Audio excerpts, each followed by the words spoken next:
Hey YouTube, it's the Audio Olympian back with another video coming to you from Audio Olympia, where the world meets through music, movies, and speakers.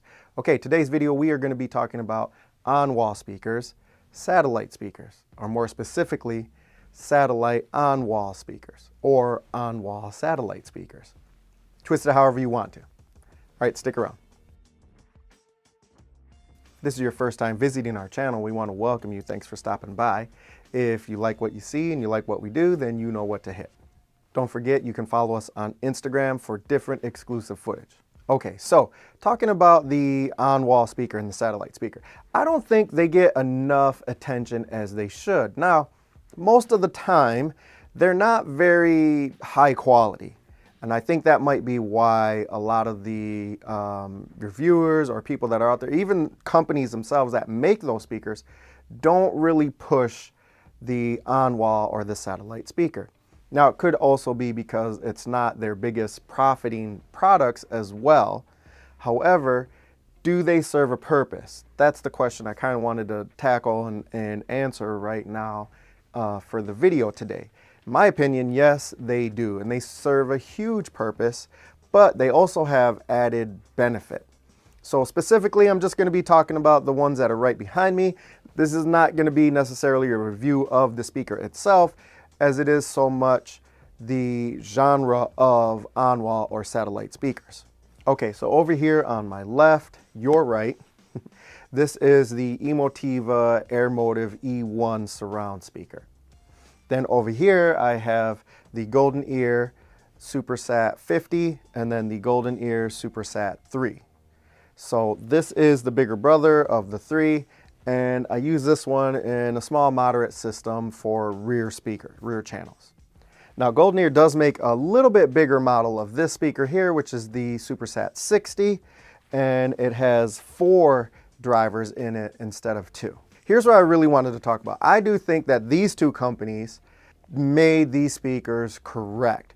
They put good value and development and research and design into these so that we get big value out of it when we purchase. I bought this here set, I think I bought it used for under $200. It was like maybe $180. And it does have a ribbon tweeter on it. It's about a 4.5 inch driver that's got a fiber woven cone to it. Over here, you have the standard Goldenear mid-bass drivers, and along with their secret sauce, that folded ribbon tweeter. Now, here's the thing that I really like about the satellite speakers. One is their functionality. These ones sound amazing, and they all project really, really well. However, the Goldenears are a little bit more a class or a step above the Emotiva. Of course, the price point and price difference is pretty obvious there. Like I said, I got these used for the pair under $200, and I believe the SuperSat 3 by itself sells for $300 for one. So you're looking at about $600 for the pair. The 50 here, I think for a pair of these is like maybe $1,100, something around there. Don't quote me on that. I haven't looked at the prices lately. I don't know if they've changed or... but I do think there are some sales going on, so you might even be able to get these from a dealer or direct for a percentage off. I don't 10, 15, 20%, something like that. So you can go to the websites and check that out. But again, going back to their functionality, what I really like is they don't take up that much space.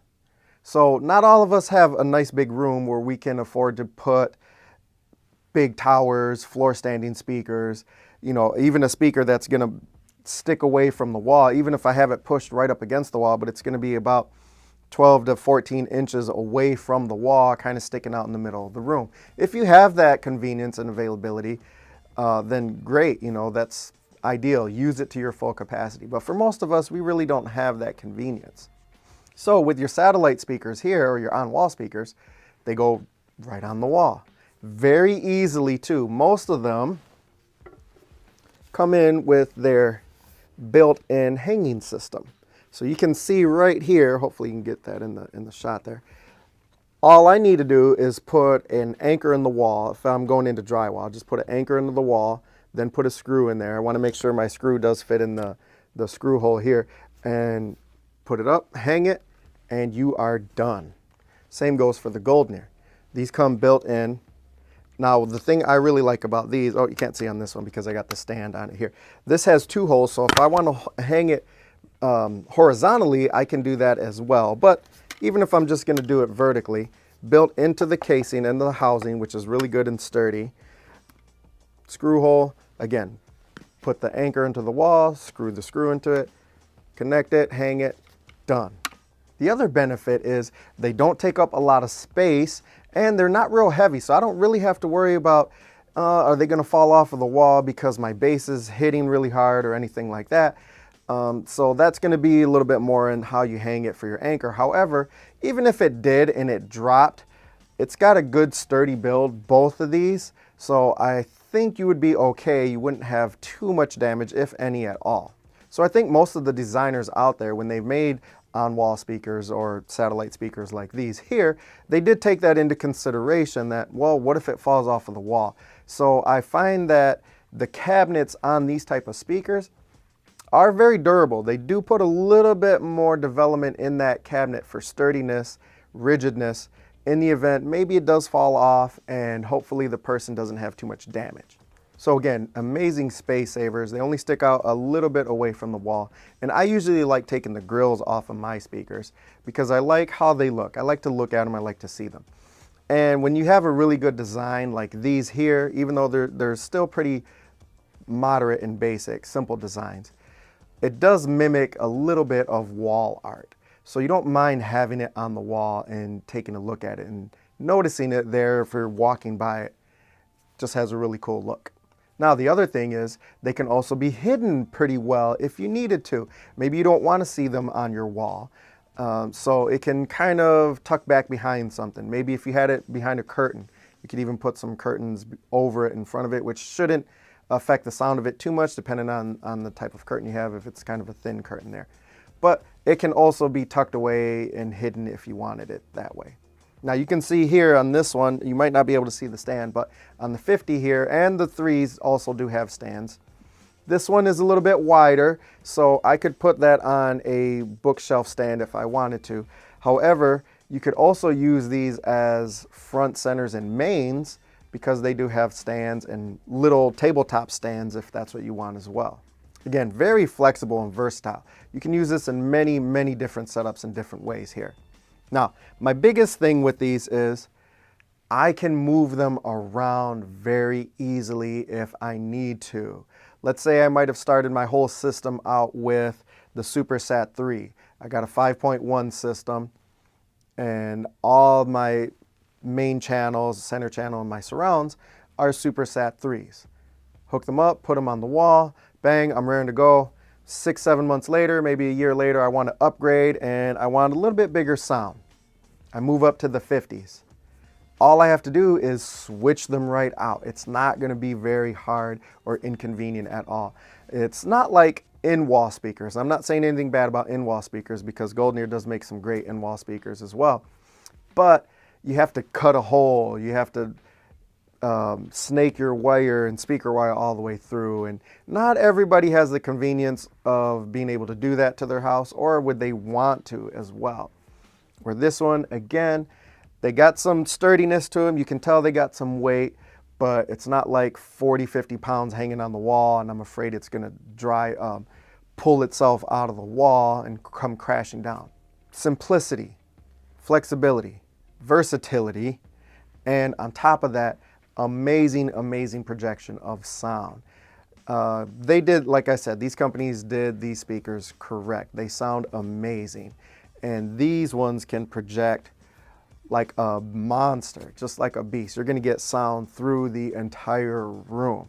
Now, of course, you wanna have your room treatments in place so that way you're gonna get the most bang out of your system here. Because if you don't have any room treatments around, then it's going to be like washing your car with muddy water. You're really not going to get it as clean as you want it to. You got to change the water around and get some clean water in there if you want to get a nice clean car. If you want to get good clean sound, you can have all the equipment, the gear, the wires, the speaker cables, the whole setup. But if your room isn't treated, well, it's just not going to reach that peak level that you really, really hope it would. I did do a little bit of research. There are a lot of companies out there that do have other on-wall speakers and satellite speakers like this here in their line. However, I find they really don't promote it much. You might see them at some shows, but usually it's always the flagship floor standing speakers or the towers that they have. Those are the ones they always highlight and put all the attention on. These guys always kind of just stick in the background, but I guarantee you, if you're looking to change some things around and maybe your space is a little bit tight, if you go with some good on-wall speakers or satellite speakers here, you are not going to be disappointed in that decision. Okay, one of the downsides to on-wall speakers, and I did want to bring this up here, is it doesn't really leave you a very good space for running the cable or the speaker wire up to the binding post.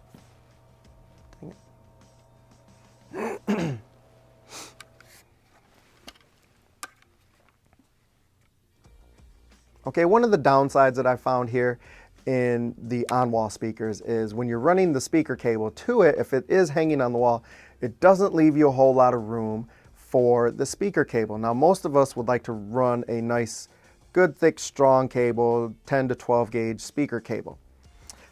But being able to push that up and have this kind of lean against it, so it doesn't really fit flush against the wall, it'll kind of be leaning out a little bit.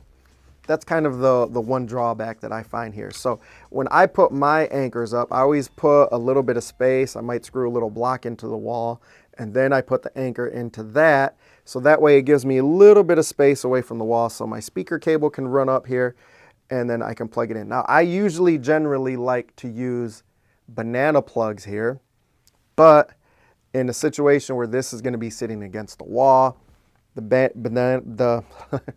banana plug kind of sticks out a little bit farther than I would like it to, which again would force the speaker to have to lean against the wall, which is not a good thing. So unfortunately, I have to use bare wire, unscrew the binding post, stick the bare wire in there, and then screw that down. And then that allows it to sit a little bit flatter. And then if I put a little block there, a little spacer in between the wall and the speaker, then it can sit and hang fine. No problem. Now, you might also be thinking, well, what are you going to do with that ugly looking speaker cable running all the way up your wall? Of course, there is always that there. But again, there are some options. You can get cable hider, plastic speaker cable covers that cover over the speaker, paint it the same color of your wall, and then you kind of don't notice that it's there. You could always maybe put furniture in front of it or something like that. If you have kind of a tall plant, maybe you can put it there. Again, that would kind of even make your speaker a little conspicuous, a little bit hidden, but not necessarily affect the sound too much, right? So there's always things that you can do there. Again, that is just one of the little drawbacks there. Now, of course, if you're handy and you really want to get into the professionalism of mounting your speaker on the wall, you could always cut a hole down into the wall and then run the wire up behind the wall, have it come out at the top, cut another little exit hole at the top and have the wire come out there where your speaker is going to be, and then it can plug directly into that. Again, ideally, that would be probably the way you would professionally, permanently want to go, but maybe you don't want to have that type of permanent mark or construction done to your wall there. So then you might try the other options of just kind of hiding and covering the cable. All right, so that's about all I have for this video, guys. Thanks for tuning in. Thanks for watching. Go ahead and leave a comment down below if you made it this far. Let me know if you have any satellite or on-wall speakers, what you have, what you like about them, maybe what you don't like about them. And I'd love to hear a little bit of what your thoughts are on this subject here. So I will see you guys on the next video.